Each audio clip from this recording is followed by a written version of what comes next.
Využitie technológie predpokladá aj vyššiu vzdelanosť, vyššiu odbornú zručnosť a to vplýva aj na žiakov. A tí žiaci, povedzme si úprimne, oni mnohokrát s používaním mobilov alebo techniky sú ďaleko vpredu. Na to, aby sme ich vedeli správne zachytiť aj istým spôsobom dať tie morálne hodnoty, tie morálne kritériá, ako áno, ako nie, je potrebné proste vedieť, ovládať tú techniku aj učiteľom. Máme možnosti také, ktoré iné školy nemajú a máme aj vedenie školy, aj keď to možno bude vyzerať, že sa teda tvárim, ale máme vedenie školy, ktoré má záujem na tom, aby sme napredovali. A čokoľvek sa deje, mení vo svete, tak my dudreme, lebo my to chceme. Niekedy niekto povie, že aj niektoré veci už sú cez čiaru, ale snaží sa naše vedenie, aby sme jednoducho mohli pracovať a už sa ťažko nám vrácať. Ja sama, keby som sa mala vrátiť ku nejakým veciam, tak poviem, že nie, lebo už jednoducho vybavení a to všetko máme také, že môžeme jednoducho napredovať. V každej triede je inštalovaná interaktívna tabuľa s vlastným počítačom, čo je veľká výhoda pre učiteľov, ktorí nie sú nejak limitovaní alebo nemusí si asi brať so sebou stále notebook. Stačí im len myš a klávesnica, oni sa len prihlásia do svojho konta a vlastne tam majú všetky dokumenty k danému predmetu, svoje prípravy a takto vlastne rozbehli sme teda už aj žiacké konta.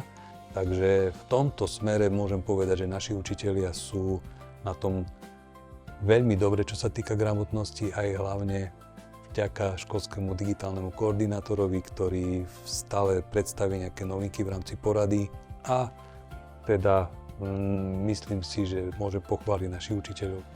Naša škola je výnimočná hlavne v tom, že máme veľmi dobré materiálové zabezpečenie.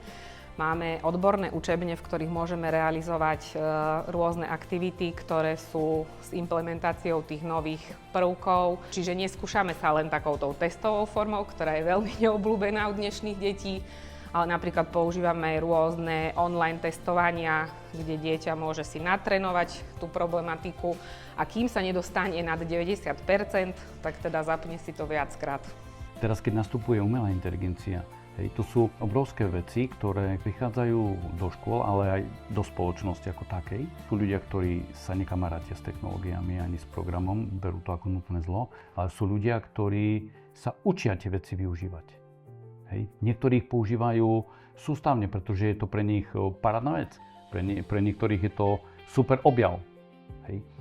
Ale otázka je, ako správne to používať.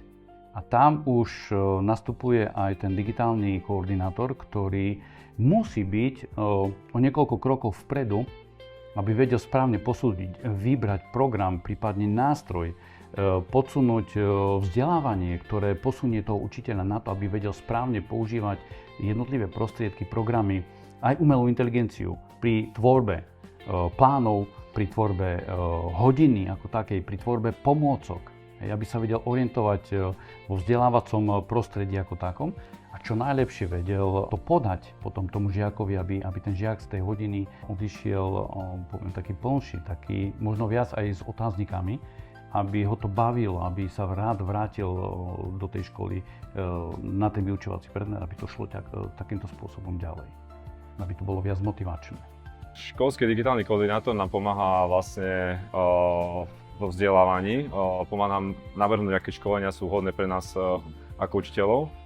Tiež nám pomáha vlastne s tým, ak nám nejaká v podstate funkcia alebo nejaká aplikácia nejde tak, ako by mala. A tiež navrhuje nejaké zlepšenia, ktoré by sme mohli neskôr používať s tými deťmi, ktoré máme. Pomáha aj s technickým vybavením, ktoré zabezpečuje a v budúcnosti myslím, že to bude fungovať ešte lepšie ako doteraz, lebo ešte sme v začiatkoch a možno časom ešte to bude trošku rozšírenejšie. Medziľudské vzťahy sú u nás prioritou, aj tým, že sme cirkevná škola, snažíme sa zveľaďovať stále tie medziľudské vzťahy a verím, že sú kvalitné. A v podstate od toho sa odvíja vlastne celé naše fungovanie, aj spolupráca medzi komunikáciou, medzi učiteľmi, aj vedením školy. Takže toto je taká priorita a tým, že už som dosť dlho vo funkcii, môžem potvrdiť, že je to tak. Základom sú tie medziľudské vzťahy.